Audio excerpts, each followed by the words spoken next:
السلام علیکم خواتین و حضرات، میں ہوں نسیم عباس اور آپ دیکھ رہے ہیں میرا YouTube channel think tank by Naseem Baraich. خواتین و حضرات، پچھلے 2-3 دن سے ہمارے مین اسٹریم میڈیا پر ایک ایشو اس وقت سب سے زیادہ ہائی لائٹڈ ہے، اور وہ ہے میاں شہباز شریف کی لندن روانگی۔ اس سے پہلے کہ میں اس کے میرٹس اور ڈی میرٹس پر گفتگو کروں، میں ایک چھوٹا سا لطیفہ آپ کے ساتھ شیئر کرنا چاہتا ہوں۔ آپ نے سنا ہوا ہوگا، بہت عام۔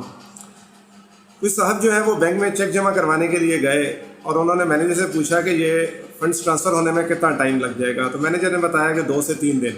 انہوں نے کہا لیکن یہ چیک تو سامنے والی برانچ کا ہی ہے، تو اتنا ٹائم کیوں؟ تو مینیجر نے بتایا کہ ایک پروسیجر ہوتا ہے۔ انہوں نے کہا کہ ایون دین جب برانچ سامنے ہی ہے تو پیسے آنے میں اتنی دیر کیوں؟ تو مینیجر نے کہا کہ حضور مجھے آپ کو مثال دے کے سمجھانا پڑے گا کہ اگر آپ قبرستان کے گیٹ پر آپ کی ڈیتھ ہو جائے، ایکسیڈنٹ ہو جائے اور آپ مر جائیں، تو کیا آپ کو ڈائریکٹ قبر میں جا کے لٹا دیا جائے گا، یا اس سے پہلے آپ کو ہسپتال لے کے جائیں گے، پھر گھر لے کے جائیں گے، غسل کفن ہوگا، پھر جنازہ لے کے آئیں گے اور پھر آپ کو دفنائیں گے؟ اس صاحب نے کہا کہ یار تو پیسے بے شک 3 دن بعد ہی آن دے، لیکن میرے مار دینا۔ لطیفہ سنانے کا مقصد تھا کہ ہر کام کا ایک پروسیجر ہوتا ہے۔ ہماری اشرافیہ کی سب سے بڑی کامیابی، میں بار بار یہی کہتا ہوں کہ ہماری اشرافیہ کی سب سے بڑی کامیابی یہ ہے کہ وہ ہمیں نان ایشوز میں الجھا کر رکھتے ہیں، اور اس میں میڈیا ان کا بھرپور ساتھ دیتا ہے، کیونکہ وہی کسی ایشو کو جو ہے وہ ہائی لائٹ رکھتا ہے اور عوام پھر اسی ایشو کو لے کر سارا دن اپنی گفتگو کا محور بنائے رکھتے ہیں۔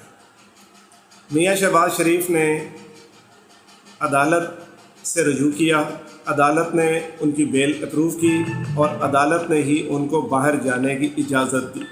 کسی کو اچھا لگے یا برا، پاکستان کے قانون کے مطابق عدالتوں کا فیصلہ سپریم حیثیت رکھتا ہے اور تمام ادارے اس پر عمل کرنے کے پابند ہیں۔ اب وہ غلط ہے یا صحیح، اس کے اوپر ایک علیحدہ بحث ہو سکتی ہے۔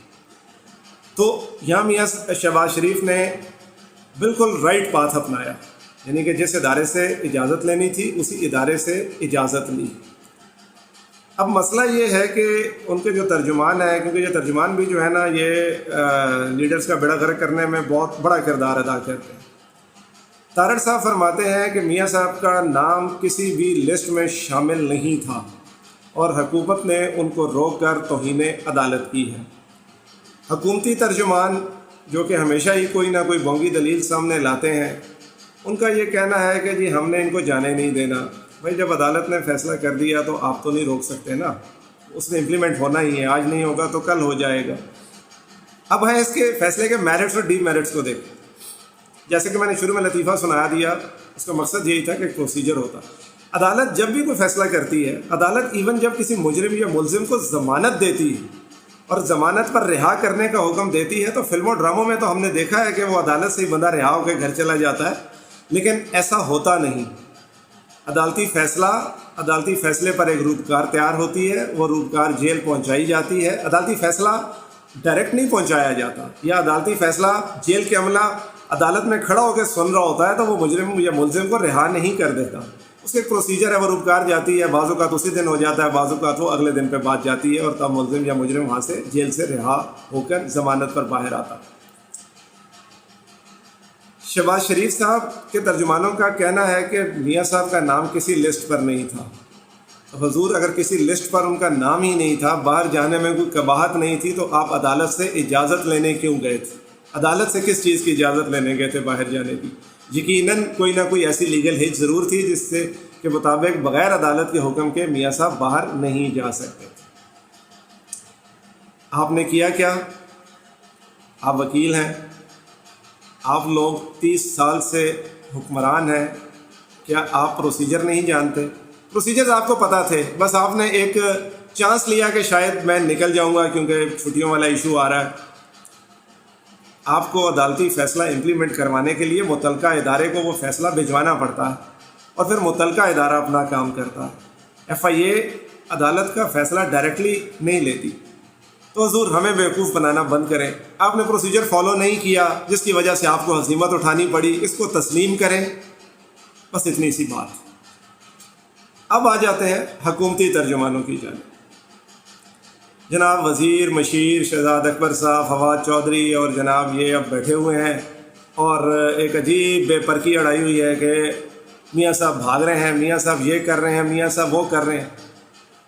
یار آپ لوگ کب کنٹینر سے نیچے اتریں گے؟ You are the government, you are the sitting government, you have the power. آپ بڑکے مارنے کے لیے بیٹھے ہوئے ہیں یار. روکنا ہے تو پکڑ کے دوبارہ جیل میں ڈال دو. 100 کیس تمہارے پاس ہو رہے ہیں، بناؤ دوبارہ ڈال دو. تمہیں بھی پتہ ہے یار کہ جب عدالت نے فیصلہ کر دیا ہے اور اس میں صرف پروسیجر کو فالو نہ کرنے کی ہچ تھی، میاں صاحب کو باہر جانے سے اب حکومت نہیں روک سکتی. روک میاں نواز شریف کو بھی نہیں سکے آپ عدالتی فیصلے کے بعد. تو یہ آپ مان لیں، تسلیم کر لیں کہ عدالتی فیصلے کا ہم احترام کرتے ہیں. میاں شہباز شریف کے باہر جانے پر کوئی قدغن نہیں ہے، البتہ چونکہ انہوں نے پروسیجر فالو نہیں کیا جس کی وجہ سے ان کو بھی عزیمت اٹھانی پڑی. اتنی سی بات ہے یار، بتا دیں. لیکن جانتے بوجھتے دونوں طرف سے اس مسئلے کو ایک ایسا گنجلک مسئلہ بنا دیا گیا، ایسی بڑکیں ماری جا رہی ہیں کہ وہاں سے رانا ثناء اللہ صاحب بڑکیں مار رہے ہیں کہ جی حکومت جو مرضی کر لے، میں چیلنج کرتا ہوں کہ میاں شہباز شریف باہر جائیں گے. اور یار یہ آپ کے چیلنج کی وجہ سے نہیں جائیں گے یار، عدالت نے فیصلہ کر دیا ہو وہ جائیں گے. اب آپ اپنے ووٹروں کو جو ہے وہ خوش کرنے کے لیے کہ ہم بدماشی کر کے باہر چلے گئے. کم آن یار، کس کو بیوقوف بنا رہے ہیں؟ کم از کم پڑھے لکھے لوگ تو نہیں بنیں گے. لیکن افسوس تو یہی ہے کہ اشرافیہ جو چاہتی تھی، حکومت جو چاہتی تھی، اپوزیشن جو چاہتی تھی، نان ایشوز کے اوپر پبلک کو بزی رکھنا، اور میڈیا پھر اس کے اوپر مراسی کا ایک بہترین کردار ادا کرا. میڈیا اتنی سی بات بتانے کے لیے تیار نہیں ہے. یہ لاکھوں کی تنخواہیں لینے والے اینکر ہیں. یار آپ کے پاس بڑے بڑے وکیل آ کے بیٹھتے ہیں، وہ وکیل جو سینیٹر بھی بنے ہوئے ہیں، جو قائد ایوان بھی بن رہے ہیں، پتہ نہیں وہ اتنی سی ایک بات نہیں بتا سکتے یار کہ پروسیجر فالو نہیں ہوا. اس میں صرف یہی ایک لیگل ہچ تھی، ادروائز میاں شہباز شریف کو باہر جانے سے اب کوئی نہیں روک سکتا. یہ تو چھٹیاں آ گئیں، یہ ایشو بن گیا. ہاں گورنمنٹ کے پاس ایک آپشن ہوتی ہے، نیب کے پاس ایک آپشن ہے، آپ نے اپیل میں جانا ہے. یار آپ اپیل میں جاتے نہیں، آپ پریس کانفرنسیں شروع کر دیتے ہیں. چھوڑتے بیوقوف بنانا، بڑے بڑے ایشوز کی طرف توجہ دیں. حضور حکومت کا تو مسئلہ سمجھ آتا ہے کہ وہ زکوٰۃ و فطرانہ اکٹھا کرنے کے لیے جو سعودیہ میں اکٹھے ہوئے ہیں اس سے شاید توجہ ہٹانی ہے، اس لیے ان کے پاس یہ ایشو ہے. اور میاں صاحب ظاہر ہے وہ ایشو کہ کرپشن کے ایشوز کے اوپر سے توجہ ہٹانی ہے، تو نان ایشوز کے عوام کو گھمائے رکھو گھمائے رکھو گھمائے رکھو گھمائے رکھو، اور عوام جو ہے وہ اس پہ گھومتی جھومتی رہتی ہے. شاید میں اور آپ بھی اسی کا حصہ ہے یار. گرو اپ، ہمیں بڑے ہو کے ایشوز پر بات کرنی پڑے گی. یہ نان ایشوز اتنا مجبور کر دیتے ہیں کہ ان نان ایشوز پر ایک ویڈیو بنانی پڑ جاتی ہے، یہ بتانے کے لیے کہ خدا کا نام ہے نان ایشوز پر سیاست نہ کریں، عوام کو بیوقوف نہ سمجھیں. اشرافیہ کے یہ ہتھ کنڈے پرانے ہو گئے ہیں، لوگ اب سمجھنے لگ گئے ہیں. اللہ تعالیٰ آپ کا، میرا، ہم سب کا حامی و ناصر ہو. آپ کے فیڈ بیک کا انتظار رہے گا. لائک ڈس لائک جو بھی ہے کمنٹ سیکشن میں اپنے خیالات کا اظہار ضرور کیجیے گا. اگر میری باتوں سے متفق ہوں تو اس کو آگے شیئر کریں. کم از کم فیڈ بیک ضرور دیں. اور اگر ابھی تک آپ نے میرا چینل سبسکرائب نہیں کیا تو میرے چینل کو سبسکرائب کریں اور بیل آئیکن کا بٹن دبانا مت بھولیے گا. اللہ تعالیٰ آپ کا، میرا، ہم سب کا حامی و ناصر ہو. پاکستان زندہ باد.